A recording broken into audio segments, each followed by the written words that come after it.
diplomas de pós-graduação obtidos por brasileiros em instituições de ensino dos países membros do Mercosul poderão ter reconhecimento automático para o exercício de atividades de docência e pesquisa. A medida consta de projeto de lei que já foi aprovado pela Comissão Representativa do Brasil junto ao Parlamento do Mercosul. A proposta ainda tem que ser votada pelos plenários da Câmara dos Deputados e do Senado. A arquitetura financeira do mundo tem sido alvo preferencial de críticas dos países emergentes. Para reduzir a dependência dos órgãos internacionais de financiamento, dominados pelas grandes potências, países em desenvolvimento decidem criar novas instituições. Depois do Banco do Sul, agora a mais recente proposta é o Banco dos BRICS. Brasil, Rússia, Índia, China e África do Sul decidiram estudar a criação de um banco de desenvolvimento nos moldes do Banco Mundial. A ideia partiu da Índia e a instituição deverá financiar projetos de desenvolvimento em países emergentes. O comunicado de Nova Delhi fala num banco para infraestrutura e desenvolvimento sustentável dos países em desenvolvimento. E o Brasil insistiu bastante nesse aspecto do desenvolvimento sustentável, de forma que o banco dê uma dimensão concreta também, justamente como criar projetos de desenvolvimento sustentável que integrem aspectos ambientais, sociais e econômicos.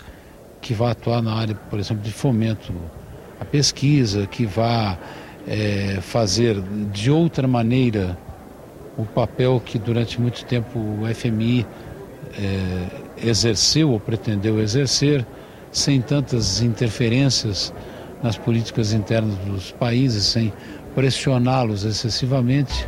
A proposta é de que o Banco dos BRICS seja uma alternativa às instituições financeiras multilaterais, dominadas pelas grandes potências e descapitalizadas devido à crise financeira internacional.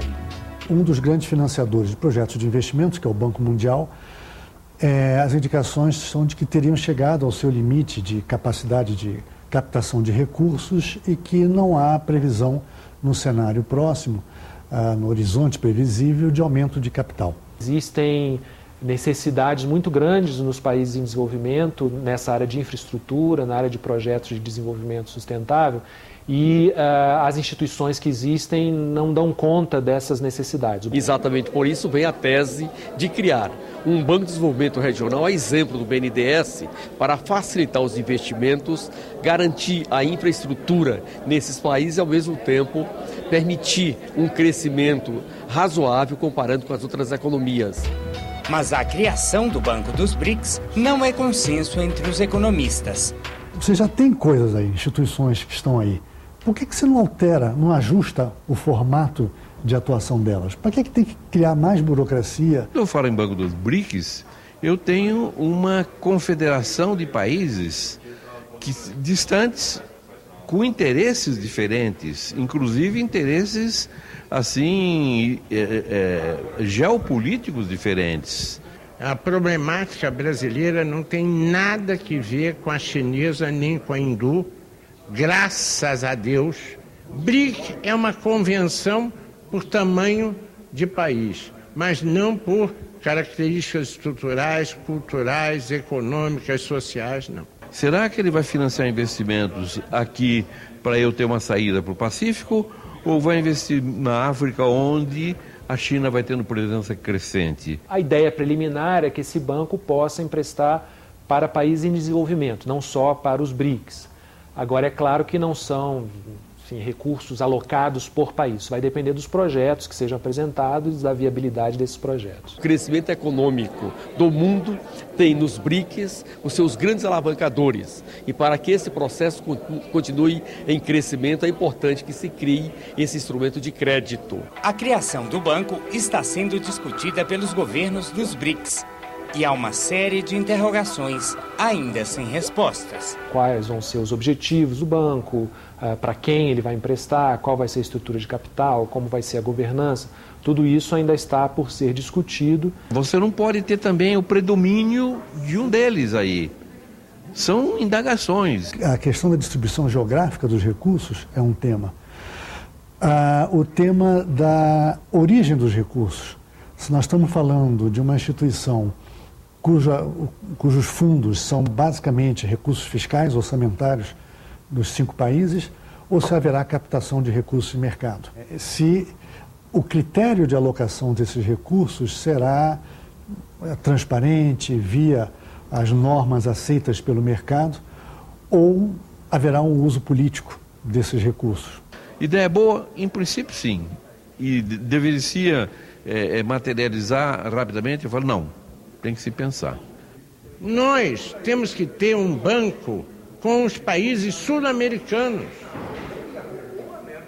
Nós temos que reforçar a nossa presença neste bloco. Além do Banco dos BRICS, o Brasil participa de outra alternativa financeira internacional, o Banco do Sul. Ele também deverá investir em projetos de desenvolvimento, mas apenas no continente sul-americano. O documento de fundação foi assinado por 7 dos 12 países da América do Sul em 2009. Os parlamentos de 5 deles já ratificaram a criação do banco: Argentina, Bolívia, Equador, Uruguai e Venezuela. Faltam Brasil e Paraguai. Nós esperamos que em breve o Congresso Nacional aprove a ratificação pelo Brasil, e a ideia, também por proposta do Brasil, é que pelo menos 1/4 dessa carteira seja destinado a empréstimos de integração regional. Não temos um norte claro em termos de integração regional, né?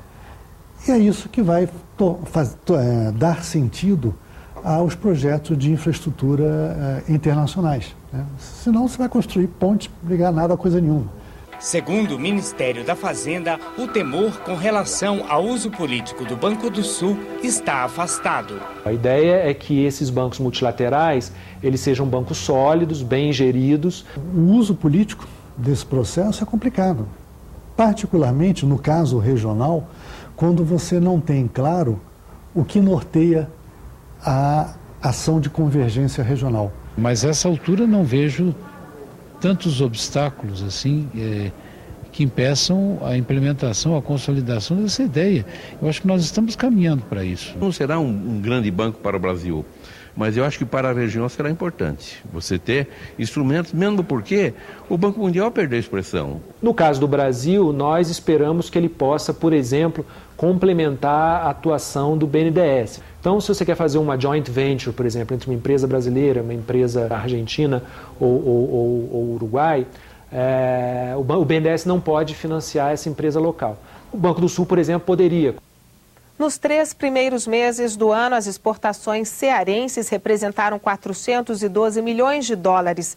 O crescimento não foi grande em relação ao ano passado, apenas 1,12%, enquanto as exportações totais do Brasil aumentaram 4,5%. Mas o que diferencia o Ceará dos demais estados é que seu mercado exterior tem na África um cliente de peso. Agora, um acordo assinado entre o Ceará e o Cabo Verde deve facilitar ainda mais as exportações de mercadorias das regiões Norte e Nordeste para o continente africano. Cabo Verde vai funcionar como entreposto e a circulação dos navios entre os 2 países deve começar ainda neste ano. O Ceará exporta para a África principalmente banana, eletrodomésticos e pequenas embarcações. No ano passado, as vendas cresceram 708% em relação ao ano anterior. A arrecadação passou dos 6 milhões de dólares. Atualmente, os produtos que saem do Ceará rumo ao exterior são levados primeiro para o Porto de Santos, em São Paulo, de onde seguem para o destino final. A viagem demora em média 45 dias. Com o acordo assinado entre o Ceará e Cabo Verde, as mercadorias vão sair aqui do Porto de Fortaleza e seguir direto para o porto do país africano. Com isso, o tempo da viagem reduz para apenas 5 dias. A rota Cabo Verde, Fortaleza e Ceará, porque tem Pecém e tem Mucuripe, é fruto de uma teimosia cearense e também do governo de Cabo Verde. Senão ela não existiria. O acordo prevê a redução de custos portuários, tanto no embarque quanto no desembarque. Com isso, os produtos deverão ficar mais baratos. O frete é um componente do custo do preço internacional para o cálculo de todos os impostos no destino.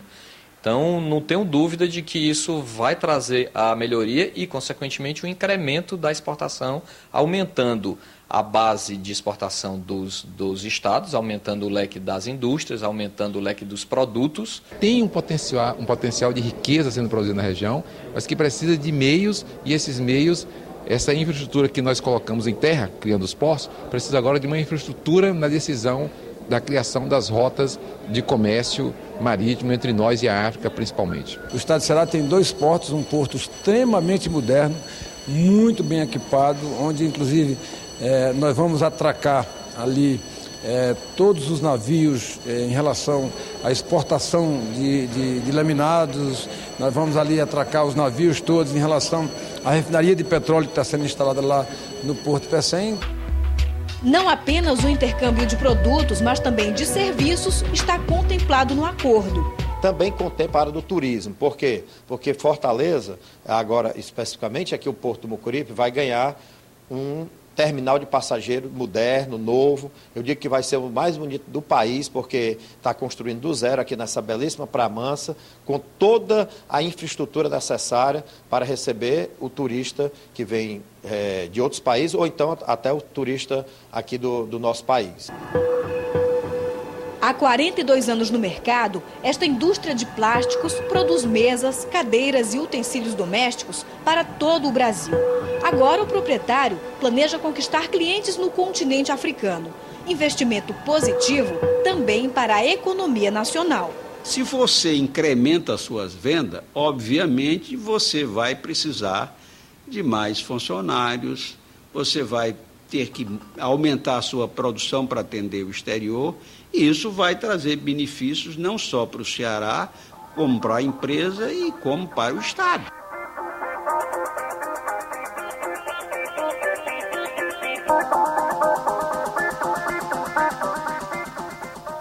Enquanto o Brasil busca construir rotas mais rápidas para exportar para a África, quem tenta botar um pé do outro lado do Atlântico é a Argentina. Isso pode representar um novo capítulo na novela dos conflitos comerciais entre Argentina e Brasil. Enquanto dezenas de caminhões carregados estão parados à espera de autorização para cruzar a fronteira, os argentinos aportam justamente na África de língua portuguesa, onde o principal parceiro do Brasil é Angola.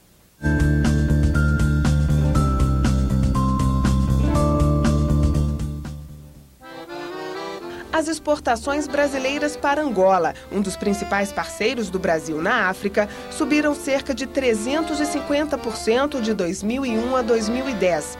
No mesmo período, as vendas argentinas para o país africano aumentaram mais de 800% e podem crescer mais. A presidente Cristina Kirchner foi pessoalmente a Angola para reforçar a relação comercial. Viajou acompanhada de uma delegação de 400 empresários. Para quebrar o gelo, até dançou os ritmos típicos angolanos. A presença dela em terras africanas foi muito festejada na imprensa local. Além de cooperação econômica e científica, os angolanos querem investimentos e parcerias com os argentinos na indústria alimentar, química, petroquímica, têxtil e metalúrgica. A Argentina quer abrir mercados também. Mas a Argentina está absolutamente desindustrializada, como se tivesse passado por uma guerra terrível. A ideia do Mercosul nasceu com uma ideia muito boa de solidariedade. O que está acontecendo hoje? E por isso essa guerra comercial Brasil-Argentino. Nós estamos concorrendo entre nós. E aí, quando é para pegar um terceiro mercado, a Argentina faz sozinho, o Brasil faz sozinho e não há essa solidariedade dentro do Mercosul. Quando a Argentina for a Angola, seria uma maravilha que ela fosse Angola junto com o Brasil, com o Uruguai, com o Paraguai, com a Venezuela. Nós defendendo o nosso mercado e tentando uma integração maior das nossas economias no mundo. Não creio que Angola tenha mercado ou tenha sistema supridor que possa incrementar importações e exportações entre ambos os países. A Argentina quer diminuir as importações, melhorar a balança comercial e proteger a produção interna. O país pede o aumento da tarifa externa comum adotada por todos os países do Mercosul para o máximo permitido pela Organização Mundial do Comércio, 35%. No âmbito regional, a Argentina tem déficit na relação comercial com o Brasil desde 2004. No ano passado foi recorde, chegou a 5 bilhões e 800 milhões de dólares. Para reverter o quadro, o país exige licença prévia para importação de produtos brasileiros. O Brasil responde da mesma forma e o resultado são dezenas de caminhões com produtos parados na fronteira entre os dois países. E os mais prejudicados são os produtores do Sul. Nós estamos com mais de 2 mil tratores parados nas aduanas argentinas há um ano. 3 milhões de pares de calçados há um ano parados na fronteira. E não há perspectiva de solução. Mesmo o anúncio de que a Argentina iria abrir as portas para a carne suína brasileira, especialmente da região sul, Rio Grande, Santa Catarina e Paraná, isso ainda não aconteceu. E pior do que isso, a Argentina está entrando, vem representantes do governo argentino convidar as nossas indústrias para se transferirem para a Argentina. O que é o absurdo dos absurdos. A previsão é de que pelo menos perderemos, só no caso de máquinas agrícolas, 4 mil empregos. Isso é um prejuízo social, é um prejuízo econômico e que vai enfraquecer e fragilizar a indústria do meu estado. O ideal seria que nós estudássemos essa proposta argentina de aumento da tarifa externa comum de importação, com a liberação dos entraves internos, mas junto com um projeto de crescimento econômico e de incentivo à industrialização. A solução tem que ser diplomática. Acredito que se vai encontrando solução pontual para cada um desses problemas. A representação brasileira no Parlamento do Mercosul quer participar da busca de uma solução para o conflito comercial. A ideia é promover uma audiência pública com o ministro do Desenvolvimento, Indústria e Comércio, Fernando Pimentel, e os presidentes das comissões de economia da Câmara e do Senado argentinos. Os parlamentos precisam começar a se entender e conversar. Não é uma questão para ficar na caixa preta do Executivo, que sequer informa o Parlasul e o Senado da República do andamento das negociações que está ou não fazendo. Qual o futuro dos países do norte da África? A resposta em 1 minuto em uma entrevista com o presidente do Senado do Marrocos.